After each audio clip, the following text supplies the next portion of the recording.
मोना की सांस धौंकनी के समान चल रही थी। उसका उसका सीना बहुत तेज से धड़क रहा था। उसने इधर उधर नजर दौड़ाई और पानी की बोतल उठाकर एक सांस में सारा पानी पी गई। लेकिन प्यास अभी भी बुझ नहीं रही थी और अभी भी घबराहट के कारण उसकी धड़कन बढ़ी हुई थी। वो उठी और कैंप से बाहर आई। सामने उसके और भी दोस्तों ने अपने अपने कैंप लगा रखे थे। उसने सोचा किसी को उठा लेती हूँ, लेकिन किसी को अपनी हालत के बारे में बताकर वो शायद हंसी का पात्र नहीं बनना चाहती थी, क्योंकि अपने फ्रेंड सर्कल में वही एक बहुत हिम्मती मानी जाती थी। उसने अकेले ही उस इकलौते नल की ओर बढ़ना शुरू किया, जो कुछ दूर एक शमशान में स्थित था। मोना और उसके दोस्त एडवेंचर के बहुत शौकीन थे।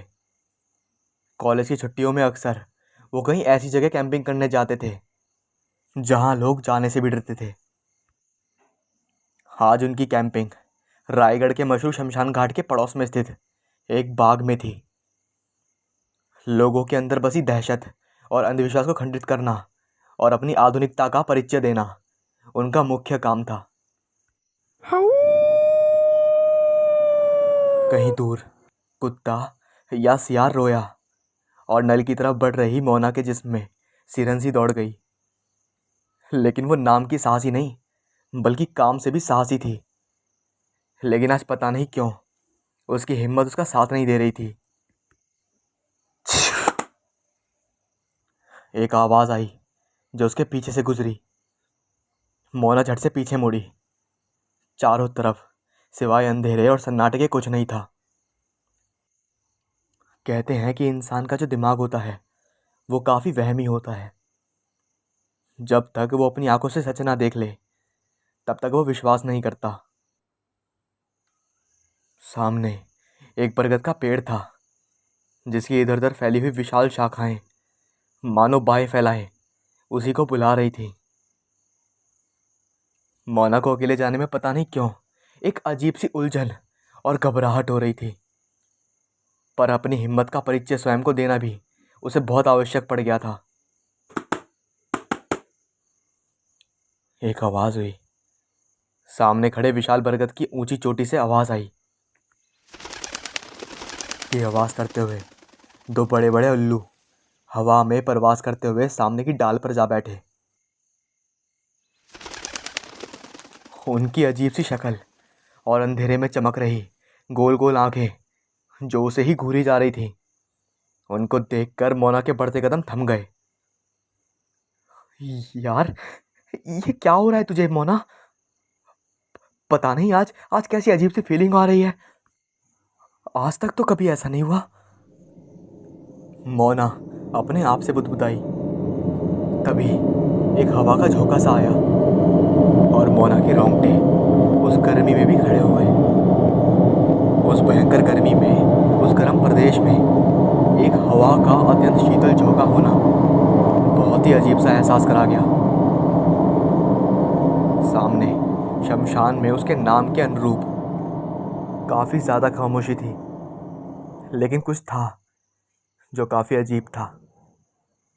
एक ताजी जली चिता जिसकी राख में से अभी भी धुआं उठ रहा था। उसके पास ही एक अजीब सी धुंध छाई थी। मोना को अब डर सा लगने लगा। आज से पहले उसे कभी भी ऐसा डर नहीं लगा था, चाहे वो कितनी भी भूतिया और अजीब जगहों पर गई हो। लेकिन बिना पानी पिए उसे लौटना भी मंजूर नहीं था।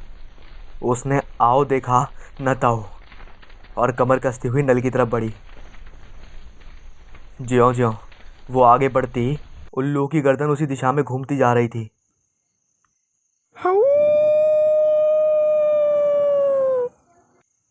सियार या फिर कुत्तों का रुदन अब और भी तेज बढ़ता जा रहा था।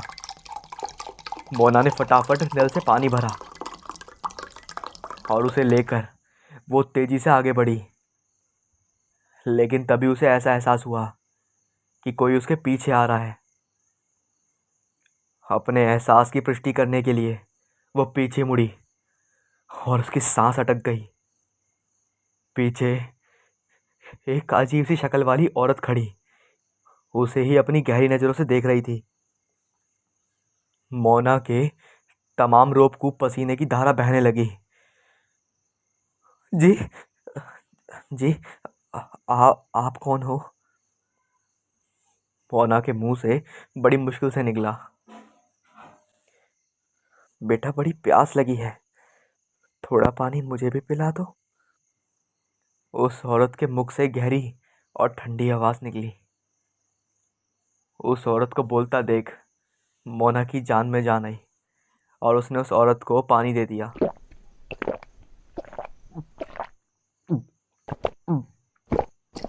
गटगट की आवाज करते हुए वो औरत पानी पीने लगी। पानी पीकर उसने वो बोतल मोना के हाथ में थमा दी। पानी पिलाकर तुमने मुझे बहुत बड़ा एहसान करा है, मैं जिंदगी भर तुम्हें नहीं भूलूंगी, उस औरत ने कहा। "अ, लेकिन आप इतनी इतनी रात गए, क्या यहीं कहीं आस पड़ोस में रहती हैं आप?" मोना का डर अब काफी हद तक कम हो चुका था। जवाब में उस औरत ने शमशान की तरफ उंगली उठा दी।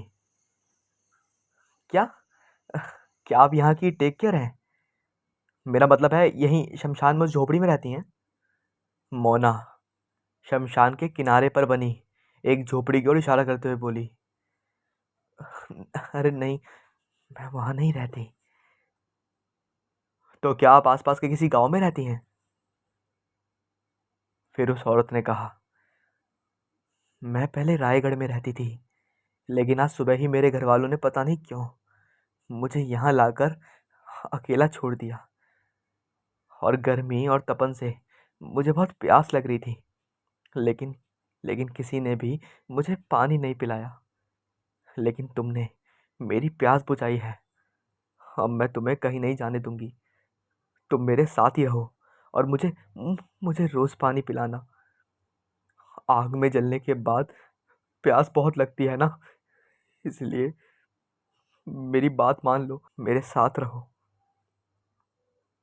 ये सुनकर जैसे मानो मोना की धड़कनें तेज हो चली हो। क्या मतलब है आपका?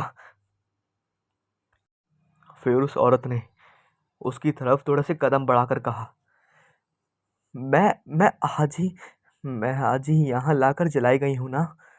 वो देखो वहां। उस औरत ने उसी ताजी जली चिता की तरफ इशारा करते हुए कहा।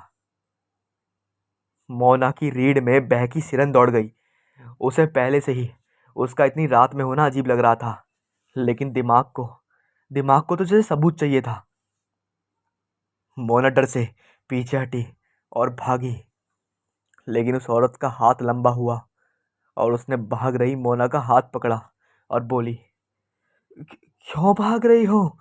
अब मैं अब मैं तुम्हें कहीं नहीं जाने दूंगी। मोना डर के मारे चीख मारने लगी। मोना! अरे मोना!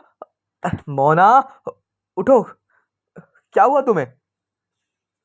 छपाक से पानी से भरी हुई बोतल मोना के मुंह पर फेंकी गई और एक झटके में मोना उठकर बैठ गई। अरे भाई, क्या हुआ था? क्यों इतना चीख रही थी? मोना के दोस्त राहुल ने बोला। मोना की कुछ समझ नहीं आ रहा था।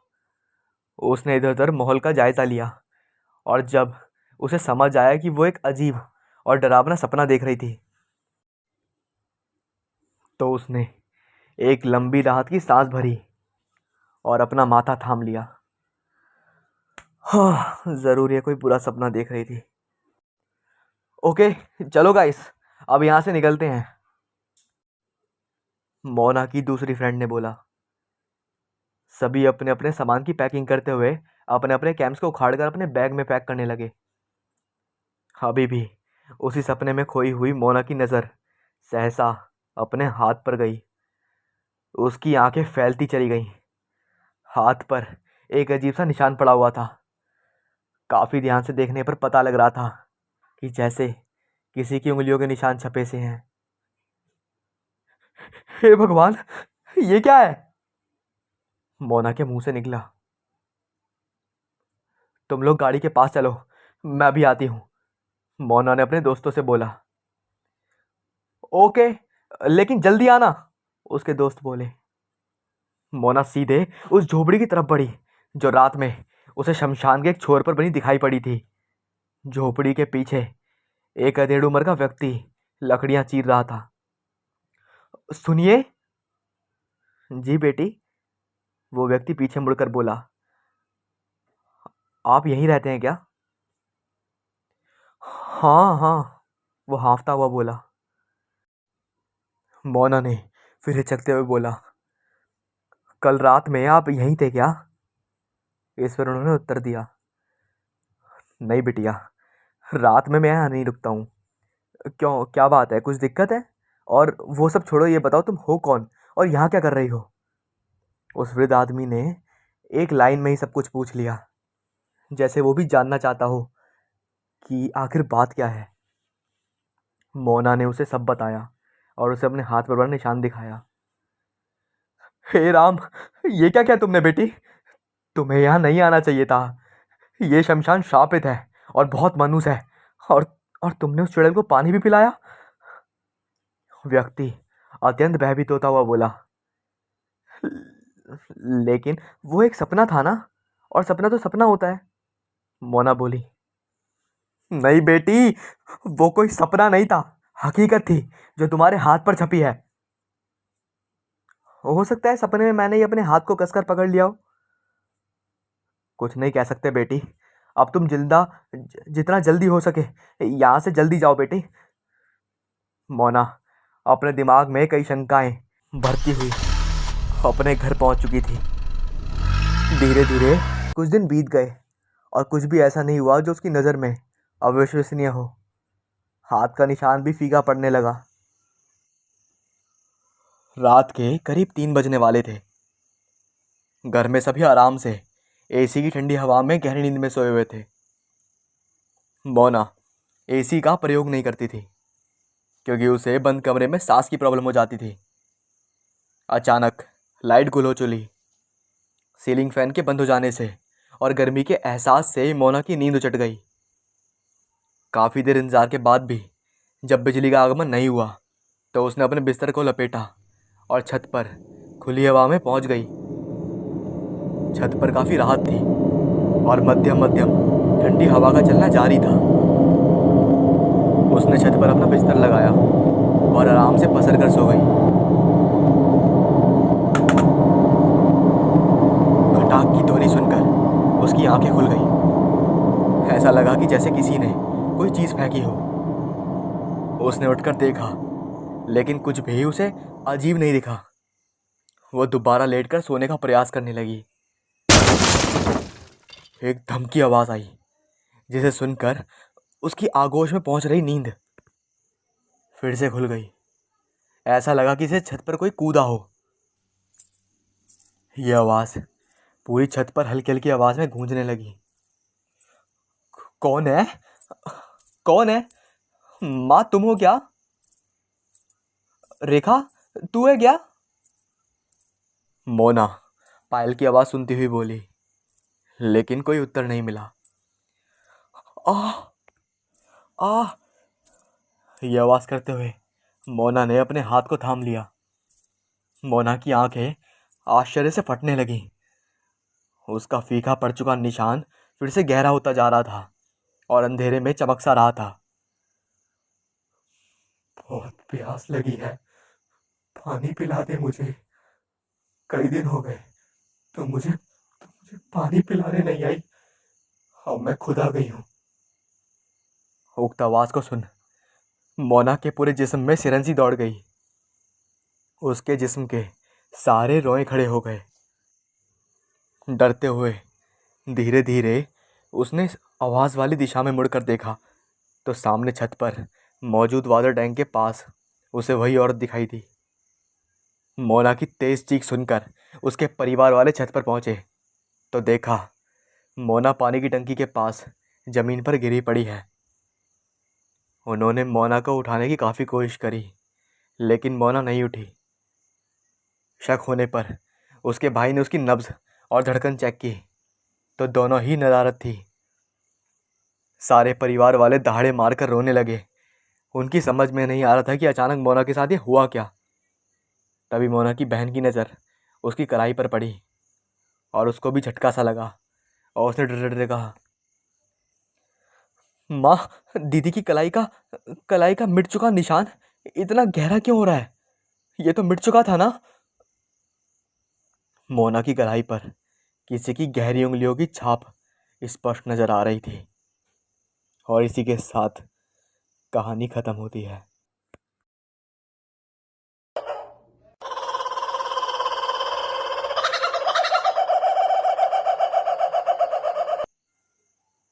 मेरा नाम रविंद्र कौशिक है। लोग प्यार से मुझे रवि कहकर पुकारते थे। मैं पहले एक आम इंसान हुआ करता था, लेकिन आज मैं अपनी लालची आदतों के कारण एक पागल के रूप में जाना जाता हूँ। वो भी ऐसा वैसा पागल नहीं, एक वहशी पागल। कैसे, बताता हूँ। मेरा जन्म एक गरीब परिवार में हुआ था, लेकिन मैं शुरू से ही महत्वाकांक्षाओं के महपोश में इस कदर फंस चुका था कि उससे निकलना मेरे लिए मुश्किल था। और मुश्किल ही नहीं, असंभव था। मैंने हमेशा अपनी हैसियत से ऊंचे लोगों के साथ बैठना शुरू कर दिया और अपने आसपास के दोस्तों को छोड़कर अमीर दोस्तों के साथ रहना शुरू कर दिया, ताकि समाज में अपना भी रुतबा कायम कर सकूं। लेकिन एक दिन अपने ही यार दोस्तों के बीच मुझे अपमान का घूंट पीना पड़ा कि मेरे मन में ऐसा प्रतिशोध जला उनके लिए, जिससे मैं भड़क उठा और मैंने ठान लिया कि मैं भी अमीर आदमी बनकर दिखाऊंगा और बेइज्जती करने वालों से बदला लूंगा। ये तो दुनिया जानती है कि अमीर और गरीब कभी एक साथ नहीं रह सकते।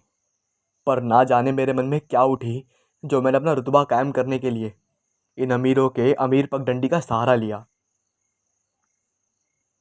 खैर, अब मैं बढ़ चला था, बड़ा आदमी बनने के लिए ढेर सारी मेहनत करने के लिए, जिसके लिए ढेर सारी मेहनत की ज़रूरत तो थी, लेकिन साथ ही ज़रूरत थी तेज़ दिमाग की। पर इत्तेफाक से मैं दोनों में ही लाचार था, कमज़ोर था। आलस और लापरवाही मुझ में कूट कूट कर भरी हुई थी और मैं ऐसा शॉर्टकट रास्ता तलाश रहा था जिससे मैं कम मेहनत करके कम समय में ही अमीर इंसान की श्रेणी में आ जाऊं। मैं दिन रात बस इसी उधेड़-बुन में लगा रहता, जबकि मेरे माता पिता मुझे समझा समझा कर हार चुके थे, लेकिन मैं उनकी इकलौती औलाद के रूप में खूब फ़ायदा उठा रहा था। और फिर एक दिन किताब की दुकान पर मैंने यंत्र तंत्र द्वारा अपनी मनोकामना पूर्ण करें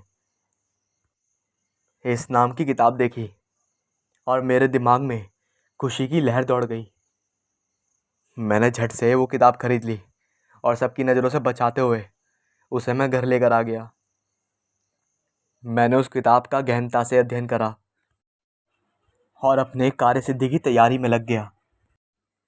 उस पुस्तक में शुरुआती पृष्ठ पर साफ साफ चेतावनी दी गई थी। किसी सिद्धि तांत्रिक मांत्रिक के निरीक्षण में इस पुस्तक में दिए गए मंत्रों का जाप करें। मतलब कि किसी तांत्रिक के आवेश में ही तुम इस मंत्रों का जाप कर सकते हो। अकेले मत करना। और अकेले ना करने का मतलब है कि अगर तुम्हें इस किताब का ज्ञान नहीं है, तब तुम बिल्कुल भी अकेले मत करना इसका जाप, अन्यथा इसका विपरीत प्रभाव पड़ सकता है, जिसके प्रति लेखक एवं प्रकाशन किसी भी रूप से जिम्मेदार नहीं होंगे। उस चेतावनी को मैंने गंभीरता से नहीं लिया और अपनी इच्छा पूरी करने के लिए मैंने उस पुस्तक में लिखी हुई युक्ति को साधने के लिए सभी निर्देशों का पालन करने के साथ साथ प्रयोग में आने वाली सभी सामग्री को धीरे धीरे जुटाना आरंभ कर दिया। मेरा सभी कार्य पूर्ण था। अब बारी थी उस साधना को पूर्ण करने के लिए एक उपयुक्त स्थान की। अपने गांव के पास पड़ने वाले एक सरकारी बाग को मैंने अपने कार्य के लिए उपयुक्त समझा और सभी की नज़रों से बचते हुए मैं उस बाग के उस हिस्से में जा पहुंचा जहां कोई नहीं आता जाता था। कई दिनों की अथक मेहनत के बाद मैंने उस स्थान को अपने बैठने लायक बना दिया और एक दिन मैं रात के ठीक 12 बजे वहां जा पहुंचा। मैंने सभी तैयारी लगभग पूर्ण कर ली थी और साधना करने से पूर्व मैंने उस मनोरथ को, जो सिद्धि थी, उसे एक बार फिर पढ़ना शुरू कर दिया, जिसमें लिखा था। और एक बार मैं व्यूवर से भी कहना चाहता हूँ, इसे ध्यान से सुनना। किसी गुप्त और निर्जन स्थान पर ठीक 13 दिनों तक इस साधना को निम्न मंत्रों का जाप करते हुए पूर्ण करना है। एवं सिद्धि किए गए आटे को पानी से गूंथ कर उसमें काले मुर्गे का रक्त और अपने रक्त की कुछ बूंदें मिलाकर उसे दोबारा गूंथना है और उससे एक पुतला तैयार करना है। इसके पश्चात क्रोम हौट फट स्वाहा, पूर्ण मनोरथ सिद्धियां करोति फट स्वाहा, ये 2 मंत्र हैं। इनका लगातार 113 बार जाप करते हुए आहुतियाँ देनी है और 13 दिनों के पश्चात किसी पेड़ के पेड़ या बरगद के पेड़ की जड़ में सुबह 3 बजे और शाम संध्या काल में अपनी शौच क्रिया से बचा हुआ पानी डालना है और ये ठीक 7 दिनों तक करना है। ठीक 7वें दिन उसी पेड़ की जड़ में एक काले मुर्गे की बलि देते ही आपके समक्ष पिशाचनी अपने भयानक रूप में प्रकट होगी और आपको डराने की पूरी कोशिश करेगी। इस बात का अच्छे से ध्यान रखें कि आपको डरना नहीं है, अन्यथा या तो आप मर सकते हैं या फिर पागल हो सकते हैं। अगर आप साहस से उसका सामना करते हैं तो वो आपकी मनचाही मुराद पूरी करेगी। अंतिम बात से मैं कुछ घबराने लगा था और मेरे मन में उस पिशाचनी का भयानक रूप अपने आप ही विकसित होने लगा था। लेकिन फिर मैंने अपने मन को मजबूत किया और उस बेइज्जती को ध्यान करते हुए सबसे अंतिम बात जो कि थी वो आपकी मुराद पूरी करेगी, उस पर ध्यान देते हुए अपनी साधना को शुरू करना आरंभ कर दिया। मैं इस बात का विशेष ध्यान रख रहा था कि किसी भी मंत्र का उच्चारण गलत ना हो और हर प्रक्रिया सटीकता से हो।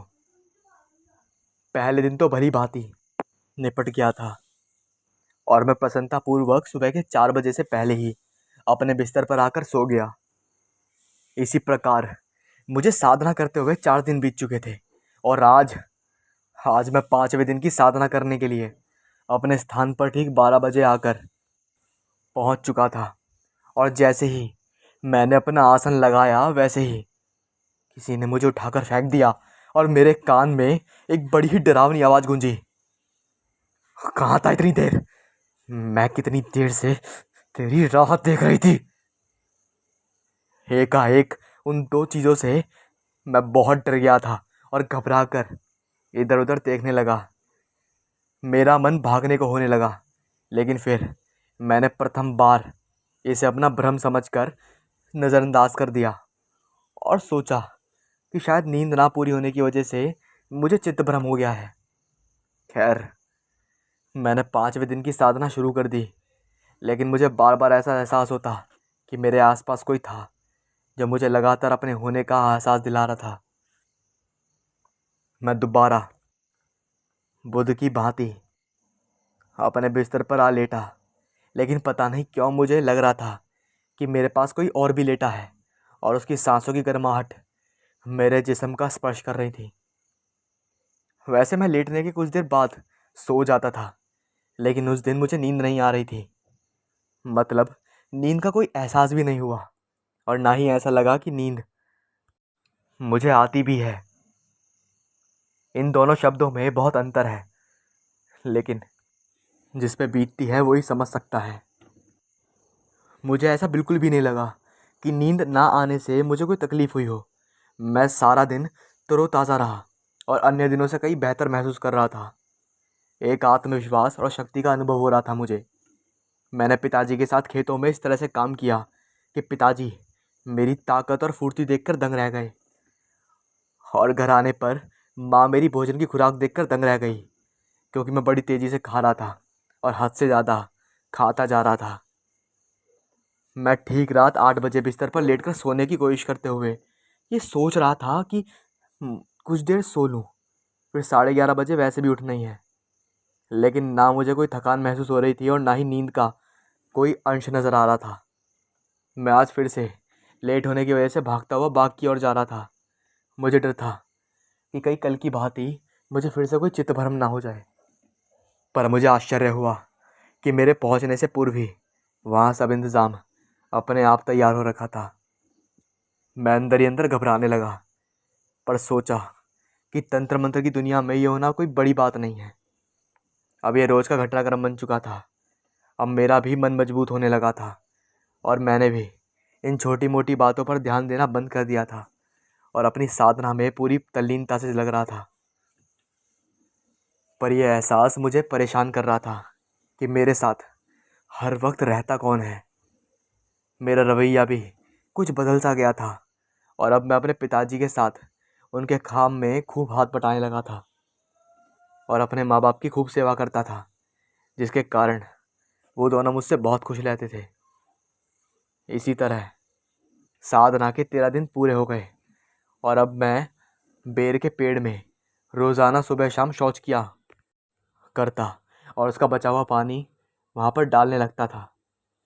अब मेरा आत्मविश्वास इतना बढ़ गया था कि मैं अपने पुराने दोस्तों के सामने गर्दन अकड़कर चलता था और मन ही मन कहता था, बस कुछ दिन और रुक जाओ ना, फिर एक दिन देखना गिन गिन कर बता लूँगा। फिर वो 7वां यानी अंतिम यानी निर्णायक दिवस आ चुका था और मैं काले मुर्गे और हाथ में पानी का लोटा लिए हुए, धड़कते हुए और कुछ घबराए हुए दिल के साथ ठीक शाम 7:30 बजे उस बेहद घने और बड़े और कांटेदार झाड़ीनुमा बेर के पेड़ के पास जा पहुंचा। आज मेरा जिस्म हल्का हल्का कांप रहा था, मन भी घबराने लगा था, दिल की धड़कन भी अनियंत्रित हो चली थी। मन के पर्दे पर पिशाचनी के रूप स्वरूप का चित्र बनता हुआ मुझे डरा रहा था। तभी मेरे कानों में हवा से सरगोशी सी की, जैसे किसी ने मुझसे धीरे से कहा हो, घबराओ मत, मैं तुम्हारे साथ हूँ। मैं चिहुक उठा और सिर को झुकाते हुए इधर उधर देखने लगा, लेकिन इसी के साथ मानो मेरा सारा डर, मेरा सारा खौफ गायब हो गया था। एक नई ऊर्जा, एक नए आत्मविश्वास से मेरा रोम रोम भर उठा। मैंने फौरन ही अपनी आज की प्रक्रिया करनी आमंत्रित कर दी। पेड़ की जड़ में पानी को धीरे धीरे डाला और उसके बाद उस कड़कनाथ मुर्गे की गर्दन तेज चाकू से एक ही बार में काट डाली और बहते हुए लहू को पेड़ की जड़ों में डालने लगा।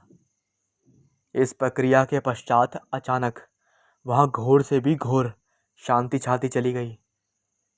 रात में शोर करने वाले कीड़े भी मानो डरकर छुप गए हों। यह बिल्कुल वैसी शांति थी जैसे तूफान आने से पहले होती है। और तूफान आया, बड़े ही विकट रूप से आया। बड़ी तेज गर्जना करते हुए वो बेर का पेड़ ऐसे हिला कि जैसे उसको किसी हाथी ने अपनी सूंड से लपेटकर उखाड़ना शुरू कर दिया हो। मैं सहम कर थोड़ा पीछे हट गया। अचानक ही पेड़ बीच से चिर की आवाज़ करता हुआ फट गया और उसके मध्य एक विशाल और काली आकृति खड़ी नजर आई। उफ, वो मंजर कितना भयानक था, बेहद भयभीत कर देने वाला। आम तो आम कोई असाधारण मनुष्य भी देख ले तो वो डर के मारे फौरन ही दम तोड़ दे, लेकिन मैं चाहते हुए भी डर नहीं पा रहा था। ऐसा लग रहा था कि जैसे अदृश्य ताकत मेरे वजूद को मजबूती से थामे खड़ी हो। वो पिशाचनी आगे बढ़ी। काले काले और जमीन तक घिसकते बाल थे उसके, लगभग 8 फुट से भी ज़्यादा कद, काली साड़ी में लिपटा स्याह बदन और उसका मुख ऐसा था मानो किसी ने तेजाब फेंक कर उसका चेहरा बिगाड़ दिया हो। इसको साथ लेकर क्यों घूम रहा है तू? पिशाच चिंगाड़ कर बोली तो ऐसा लगा कि कान के पर्दे पड़ जाएंगे। कि किसको? मैंने भी निडरता से उसे उत्तर देने की कोशिश की। ये जो तेरे कंधे पर सवार है। कंधों पर? मैं चौंका। कौन सवार है? मैं उल्टा उसे सवाल कर रहा था। खामोश, अगर अगर तुझे इसी को लेकर घूमना था तो तूने मुझे बुलाने की जरूरत कैसे की? मेरा अपमान करने के लिए? पिशाचनी बेहद गुस्से में आ गई। मैं अब गिगिया उठा। कौन? किसकी बात कर रही हैं आप? मैं किसी को साथ लेकर नहीं घूम रहा। मैं इतना कह ही रहा था और मैं खुद चौंकता हुआ चुप हो गया और सोचने लगा कि मुझे अभी तक जो अपने अंदर बदलाव मिल रहे थे, कहीं कहीं इसमें उसी का हाथ तो नहीं जिसकी बात पिशाचिनी कर रही है। पिशाचिनी दोबारा चिंगार उठी। दुष्ट मानव, इस प्रेतनी को हमारे सम्मुख लाकर और इसे हमारा भाग खिलाकर तूने हमारा बहुत बड़ा अपमान किया है। इस प्रेतनी के कारण हम तुझे मृत्यु तो नहीं दे सकते, किंतु हम तुझे विक्षिप्त अवश्य कर सकते हैं। मैं गिड़गिड़ाता ही रह गया, लेकिन पिशाचिनी तो कब की गायब हो चुकी थी। मेरी सारी मेहनत, सारी साधना बर्बाद हो चुकी थी। सारे अरमान, सारी इच्छाएं धरी की धरी रह गई थी। मैं रो पड़ा। तभी वही स्वर कानों में पड़ा। घबराओ मत, मैं तुम्हारे साथ आजीवन रहूंगी और तुम्हारे पिता का ध्यान रखूंगी। आखिर तुम मेरे पति हो। ये शब्द सुनते ही मानो मैं क्रोध में पागल उठा। और वो भी थी, वो जो भी थी, उसे गंदी गंदी और भद्दी गालियां देता हुआ बेहोश हो गया। सुबह मैं अपने घर में था और मेरे चारों तरफ गांव वालों की भीड़ लगी हुई थी। सबके चेहरे गम से भरे हुए और उतरने से हुए थे। मैं नासमझों की तरह उठा और सभी को देखता हुआ उस ओर चला जहां से रोने की आवाज़ आ रही थी। मुझे देखते ही वहां खड़े लोग इधर उधर हटने लगे। जिसे घेर कर वो खड़े थे, उन लोगों की लाश देखकर मुझे मानो गश हो गया हो और मैं पथराई हुई आंखों से जमीन पर बैठ गया। मेरे माता पिता की लाशें सामने पड़ी हुई थी। कल रात को कल रात को एक औरत ने तुम्हारे माता पिता को पीट कर मार डाला। एक ने दुख भरे या फिर गुस्से से अंदाज में कहा। मारते समय वो बेहद गंदी और भद्दी गालियां भी देती रही थी। दूसरे ने कहा तो मैं मन ही मन चौंक पड़ा, लेकिन मेरे जिस्म में कोई हरकत नहीं हुई। लोगों ने बचाने की बहुत कोशिश की, लेकिन वो पता नहीं कितनी बलशाली थी कि उसने बचाने गए लोगों की ऐसी दुर्दशा कर दी कि वो घायल हो गए। मुझे तो लगता है कोई कोई बला थी, बला। मुंह पर पल्लू लगाए एक औरत ने कहा। ये बात सुनकर मुझे जोरों से चक्कर आने लगा और मैं पुनः बेहोश हो गया। बेचारा बहुत बड़े दुख में पड़ गया। एक औरत ने हमदर्दी से कहा, पुलिस में खबर कर दी है, आती होगी। गांव के सरपंच जी बोले। उस दिन के बाद मैं पूरी तरह से पागल घोषित कर दिया गया था, क्योंकि मैं बात बात पर गुस्सा करने लगा था, लोगों को मारने लगा था, उनको घायल करने लगा था, और तो और कुत्तों और पालतू जानवरों को जिंदा ही नोच कर खाने लगा था। कई बार पागल खाने की गाड़ी मुझे पकड़ने आई, लेकिन मुझे कभी पकड़ नहीं पाई और किसी न किसी दुर्घटनाग्रस्त होकर 2-4 आदमी मार गई। मैं राजू वत्स घोषणा करता हूँ कि मैं पागल नहीं हूँ। मुझ पर एक डरावनी और शक्तिशाली प्रेतनी सवार है जो मुझे अपना पति मानती है। वही ये सब करती है और नाम मेरा होता है। आप तो मुझे बेकसूर मानते हैं ना? जवाब जरूर दीजिएगा, वरना।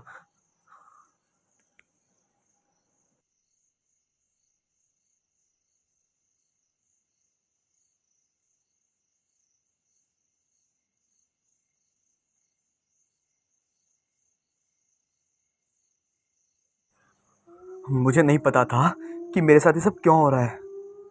आज शाम को घर में मम्मी से झगड़ा हो गया था मेरा। मैं बहुत बेचैन था, मन कर रहा था कि कहीं बाहर चले जाऊं। ये सोचते सोचते न जाने कब 2 बज गए, पता ही नहीं चला। अब मेरा गुस्से से मुंह लाल हो गया था। मैं अपने कमरे में गया और अपना कुछ सामान अपने पिट्ठू बैग में डाला और घर से निकल गया। मेरा घर हाईवे से 14 किलोमीटर दूर था, लेकिन मुझे पता ही नहीं था कि मुझे जाना कहाँ है। मैं उस अनजाने जगह के लिए निकल गया।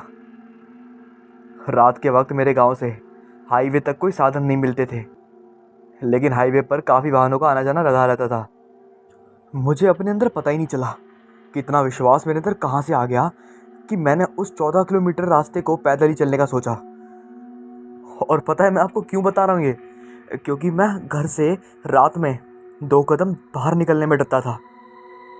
ये शायद गुस्सा था या पता नहीं क्या, लेकिन मैं निकल गया और इंतज़ार करते हुए आगे बढ़ रहा था कि कोई रास्ते में जाने वाला मिल जाए जो मुझे हाईवे तक लिफ्ट दे दे।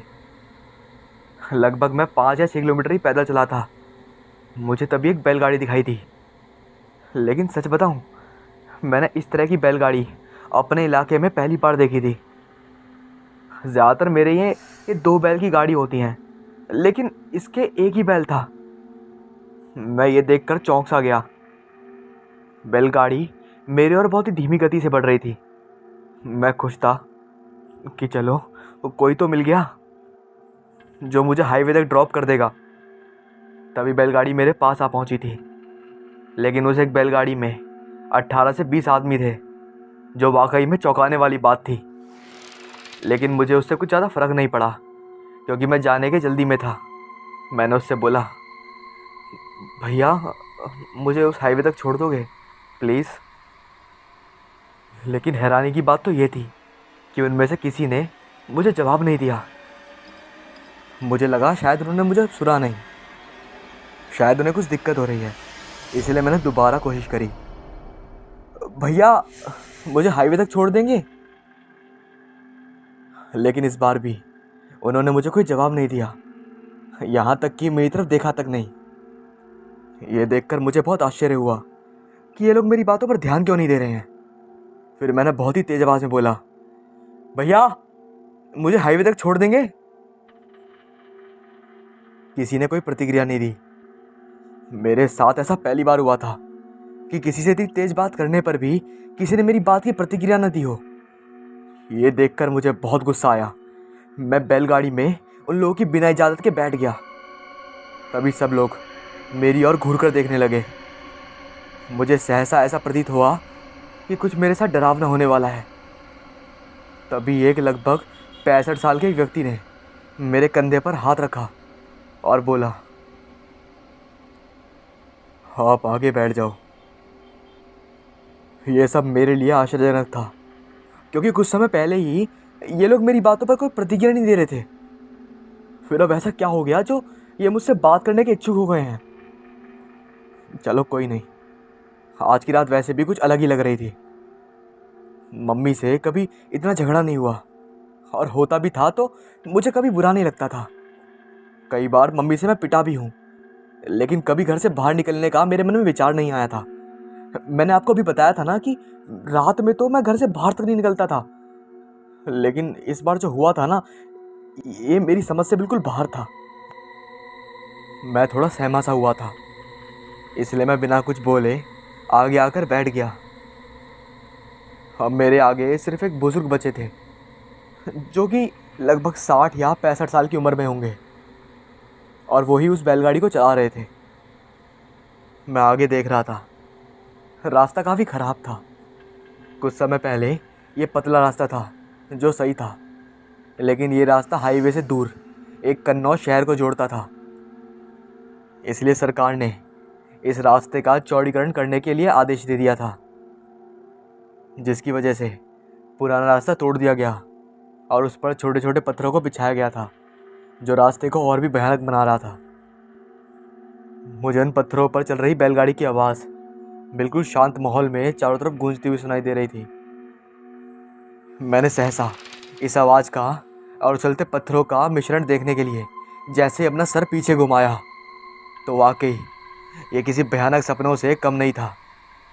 उसमें बैठे सभी व्यक्ति मेरी तरफ टकटकी बांधे देख रहे थे, जो इतनी रात में सुनसान रास्ते पर और भी डरावना होता जाता है। मैंने उन लोगों पर ध्यान नहीं दिया और फिर मैं आगे मुँह करके बैठ गया। वैसे मेरे मन में बहुत ही पैरानॉर्मल साइंस की बातों में एक तूफान सा चल रहा था। मेरे अकेला मन कभी किसी बातों को कुछ बहका या फिर उमेड़ कर रख देता था। अगर सीधे शब्दों में कहूँ तो इस समय मेरा हलक सूख गया था। मेरे पैरों के नीचे से जैसे ज़मीन निकल गई हो। मेरे को अगर छुओ तो मानो मानो खून ना हो। मुझे याद आया जब मैं इंजीनियरिंग की पढ़ाई राजधानी के एक सुप्रसिद्ध कॉलेज में पढ़ रहा था।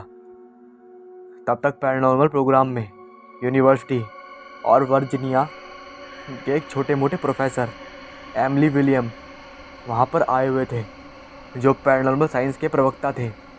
यानी प्रोफेसर जो पैरानॉर्मल साइंस और भूत प्रेत के बारे में बताते थे। लेकिन उस समय हम अपने दोस्तों के साथ उस सभागार में पीछे बैठे मस्ती कर रहे थे। मैंने पूरा लेक्चर छोड़ दिया और आज मुझे उसी दिन की याद आ रही थी। अब बैलगाड़ी की स्पीड में थोड़ा बदलाव दिख रहा था। जो कुछ समय पहले रेंगते हुए चल रही थी, अब उसकी गति में जो जो आगे जाती थी और तेज़ हो रही थी। मेरे लिए एक तरफ खुशी की बात थी कि मैं जल्दी हाईवे पर पहुंच जाऊंगा, और दूसरी तरफ मेरे मन में यह हो रही जिज्ञासा इन सब घटनाओं को सीधा भूत प्रेत की घटनाओं से जोड़ने पर मजबूर कर रही थी। रास्ते पर बैलगाड़ी से होने वाली आवाज़ें और तेज़ हो रही थी। तभी बैलगाड़ी ने मानो मोटरसाइकिल की स्पीड पकड़ ली हो। लेकिन आश्चर्य की बात तो ये थी कि बैलगाड़ी में बैठे लोग बिल्कुल भी हिलजुल नहीं रहे थे, और मुझे हर पल ऐसा लग रहा था कि मैं गिर जाऊंगा। मैं हर पल बहुत ही मजबूरी से अपनी पकड़ बनाता जा रहा था। बैलगाड़ी कुछ 1 या 1.5 किलोमीटर चली ही होगी कि वह हाईवे वाले रास्ते से नीचे खेतों में मुड़ने लगी। उस समय मानो गेहूं की फसल अपने खेतों रूपी आंगन में नागिन की भांति सुनहरे नृत्य कर रही हो। हवाओं का चलना उसमें संगीत की मनोष्ठता को पूरा कर रही थी, और साथ ही साथ एक नया वातावरण को प्रज्वलित कर रही थी, जिसमें मेरे मन को रोमांच कम डरावना ज़्यादा लग रहा था। मैं अपनी इस समझ से परे था, क्योंकि ये सब पहले मेरे साथ कभी नहीं हुआ था। अचानक मैं उस बुजुर्ग से पूछ बैठा, दादा आप किस तरफ जा रहे हो? फिर वैसा ही हुआ जो पहले हुआ था। उनमें से किसी ने कोई प्रतिक्रिया नहीं दी। मेरी आवाज़ में और तेजी आई। मैंने अपने गले के उस आंतरिक स्वर को ऊपर खींचकर बोला, अरे दादा आप किस तरफ जा रहे हो? मेरे इतनी तेज स्वर से सब मेरी तरफ एक अजब कर देने वाली नज़र से देखने लगे। मैंने उस भयंकर माहौल के भांपते हुए तुरंत ही अपने गले में नरमता का भाव भर लिया और उनसे कहा, आप लोग हाईवे की तरफ नहीं जा रहे क्या? इस नरमी भरे स्वर से मुझे वैसी ही प्रतिक्रिया मिली जैसी नवजात के रोने पर माँ की प्रतिक्रिया होती है। बैलगाड़ी खेतों में चलने लगी। तभी पीछे से एक बहुत सहसा मंद स्वर में आवाज़ आई, ये हाईवे का दूसरा रास्ता है। क्या? मैंने इस रास्ते को अनगिनत बार पार किया था, पर मुझे कभी इस हाईवे तक जाने वाले दूसरे रास्ते के बारे में नहीं पता था। मैंने अपने मन को एक झूठी तसल्ली दी और इसको छोटा रास्ता बताकर उठने वाली तमाम जिज्ञासाओं को दबा दिया। खेतों में चल रही बैलगाड़ी उसके पहियों से दबते हुए गेहूं के पौधे, जिससे चू चू चीची की आवाज़ आ रही थी, जो पूरे वातावरण में अलग ही चहकलियाँ बिखेर रही थी। उसके बाद कुछ दूर चलने पर मुझे नदी दिखाई दी। अपनी बिल्कुल शांत लहरों से बह रही थी वो। नदी का शांत बहना बहुत ही मनमोहक था। हमें हाईवे के करीब पहुंचने के इशारे मिलने लगे। बह रही नदी का पुल हाईवे पर बना था और उस पर लगी लाइट्स नदी में सुनहरे प्रतिबिंब बना रही थी। हमको हाईवे की तरफ जाना था, जो नदी के बगल से जाना पड़ता था। लेकिन बैलगाड़ी नदी की ओर तेजी से बढ़ने लगी। ये देखकर मैं सब पर आ गया और मैंने बड़ी तेज स्वर में बोला, आप लोग नदी की तरफ क्यों जा रहे हो? किसी ने मेरी बातों की कोई प्रतिक्रिया नहीं दी। ये मेरे लिए अब कोई नया नहीं था, क्योंकि कुछ समय पहले ये सब मेरे साथ हो चुका था।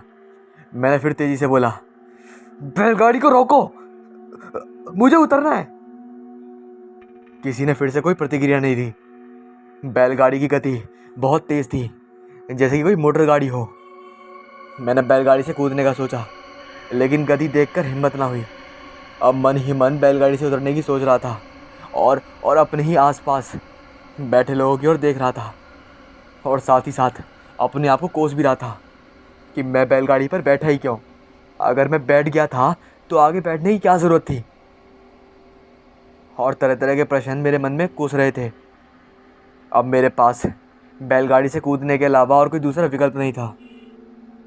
फिर पता नहीं कहाँ से इतनी हिम्मत आई कि मैंने अपने बगल में बैठे दादा को, जो कि एक बेचारे अकेले बैल को इतने सारे लोगों के साथ डहला रहे थे, उनके कंधे पर हाथ रख के मैंने बोला, दादा बैलगाड़ी रोक दीजिए। दादा ने बड़ी नरमी से उत्तर दिया, जल्दी चलो आग देनी है। ये सब क्या था कुछ भी समझना मेरे बस में नहीं था। मैंने जो पूछा था उसका कुछ और ही उत्तर दिया। ये उत्तर मेरे मन में उठी तमाम जिज्ञासाओं को और तेज कर दिया। दादा किस आग की बात कर रहे हैं? कहाँ आग देनी है? किसको आग देनी है? पता नहीं ना जाने कहाँ से इतने सारे प्रश्न आ गए जिनके मेरे पास किसी का भी उत्तर नहीं था और मैं इन सब प्रश्नों के उत्तर देने के बिल्कुल भी बस में नहीं था। मैंने पुनः हिम्मत की और फिर हाथ रखकर पूछा, दादा किसको आग देनी है? मैं सोच रहा था शायद इस प्रश्न का उत्तर ना मिले, लेकिन ये क्या था। पीछे बैठे सभी लोग मेरी तरफ घूरकर देखते हुए बोले, अरे बेटा तुमको पता नहीं ठाकुर साहब को? शायद अधूरा जवाब मुझे आने वाली भयानक घटनाओं का आदेश दे रही थी। मेरे इलाके में ऐसा कोई नहीं था जो ठाकुर साहब को ना जानता हो। उनके बारे में बच्चा बच्चा मुंह पर उनकी कहानी रखता था और उनके स्वभाव से पूरा इलाका परिचित था। ठाकुर साहब जो कि बहुत ही नेक दिल के इंसान थे, कुछ ही वर्षों पहले वो आर्मी से रिटायर हुए थे। उनके परिवार में कोई नहीं था। वो गांव के विकास के बारे में हमेशा सजग रहते थे, लेकिन मेरे घर वालों से उनकी तनिक ना बनती थी। वो हमेशा हमारे दादाजी की आलोचना करते रहते थे कि गांव के प्रधान होकर गांव के बारे में कुछ नहीं सोचते और भी बहुत कुछ। यही वजह थी कि मेरे दादाजी और उनकी बहुत खटकती रहती थी। लेकिन मेरा उनके प्रति और उनका मेरे प्रति अलग ही स्वभाव था। हम दोनों लोगों में बहुत जमती थी और एक अलग प्रकार की दोस्ती थी। मैं जब छुट्टियों में अपने घर आता था तो रोज़ उनके घर पूरा पूरा दिन शतरंज खेलता रहता था। मेरा ठाकुर साहब के घर जाना मेरे घर वालों को बिल्कुल भी अच्छा नहीं लगता था और मुझे काफ़ी डांट भी पड़ती थी। वो मुझे बहुत मानते थे और विश्वास भी बहुत करते थे। हम लोगों की दोस्ती पूरे गांव में मशहूर थी। उनको मेरी छुट्टियों से लेकर महीने में मैं कब आ रहा हूँ उन्हें सब पता होता था। ठाकुर साहब को आग देना है ये बात मेरी समझ से बाहर थी, क्योंकि इतना तो मैं भली भांति जाता था कि किसी को आग भरने के बाद ही दी जाती है। बस इसी बात ने मुझे ना डरा दिया था कि मेरे हाथ पैर फूलने लगे, क्योंकि कल तो सुबह सुबह मैं उनसे मिला था और अब ये सब मेरी समझ में कुछ नहीं आ रहा था। नहीं, मैं मन ही मन प्रार्थना करने लगा कि ये सपना हो जाए। मैं कुछ सोच पाता तब तक बैलगाड़ी रुक गई और सब एक एक करके उतरने लगे। मैं बैलगाड़ी पर ही बैठा रहा। मेरी नीचे उतरने की हिम्मत नहीं हो रही थी। मैंने देखा नदी की दूसरी तरफ, नदी के पुल की ओर, जहाँ उस पर लाइट्स बंद हो गई थी। पूरा इलाका घोर अंधेरे में ढका हुआ था और हवाएं साए साए कर रही थी। ये जगह किसी भूतिया जगह से कम नहीं लग रही थी। उनमें से एक साध्य बुजुर्ग ने अपनी लाठी टेक कर मुझे आवाज़ दी, बेटा नीचे आओ। मुझे आवाज़ काफ़ी स्पष्ट सुनाई दी, लेकिन इस बार मैंने कोई प्रतिक्रिया नहीं दी और सर नीचे झुकाए बैठा रहा। फिर वो बुजुर्ग लाठी टेकते हुए बोला और बैलगाड़ी के पहिए के पास आकर बोला, बेटा नीचे आओ और आग दो चलकर। मेरे लिए आज सब कुछ जो हो रहा था नया और भयानक था। मेरे मुंह से आवाज़ ही नहीं निकल रही थी। मेरी गले में गिग्गी बंधी हुई थी। मैंने बहुत ही धीमी आवाज़ में बोला, कहाँ चलना है दादा?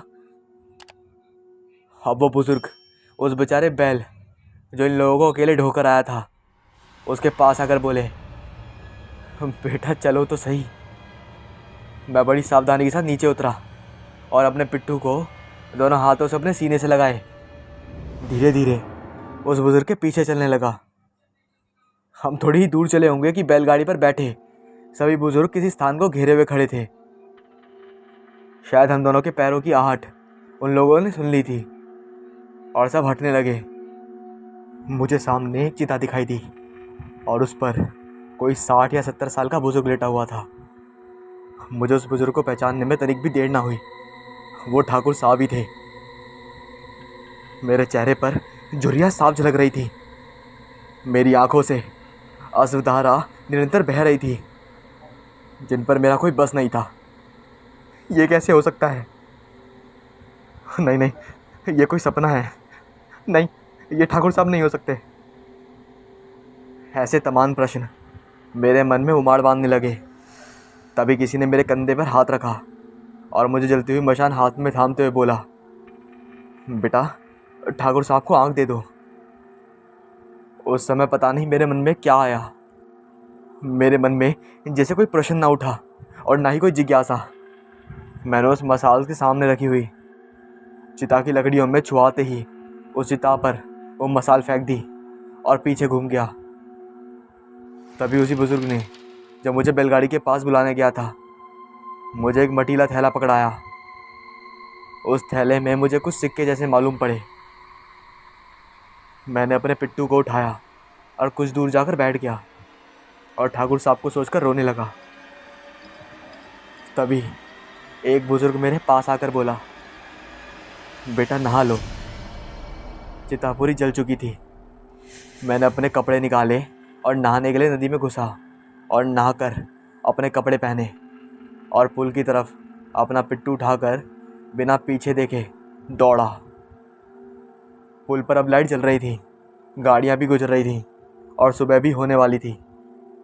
तभी मुझे एक टेम्पू गांव का दिखा और जैसे ही मैं टेम्पू पर बैठकर पीछे देखा तो मैंने क्या देखा।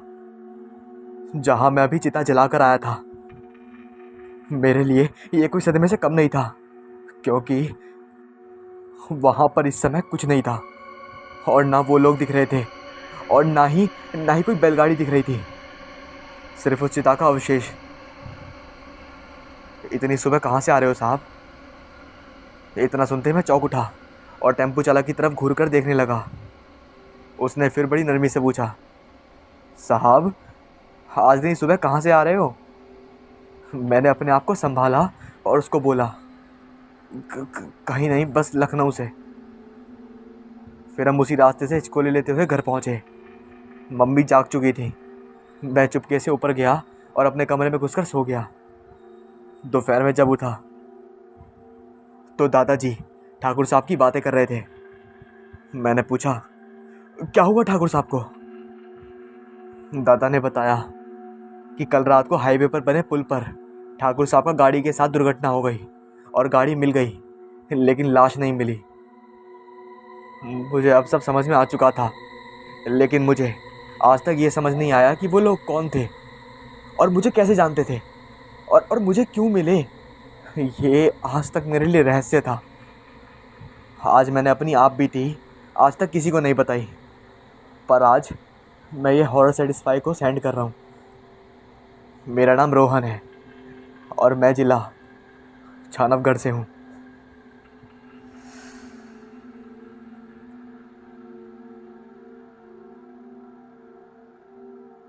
मैं और हमारे 3 दोस्त रात को बातें कर रहे थे। तभी रवि ने बोला, यार आज कहीं बाहर चलते हैं। इस बात पर हम सब ने हामी भर दी। कहाँ चलना है? उसने कहा, नाइट आउट नहीं, कहीं लखनऊ से बाहर चलते हैं। ये सुनते ही हम सब शौक में पड़ गए। अरे अचानक इसको बाहर जाने का क्या भूत सवार हो गया है? तभी ब्रिजेश ने पूछा, बाहर कहाँ चलोगे?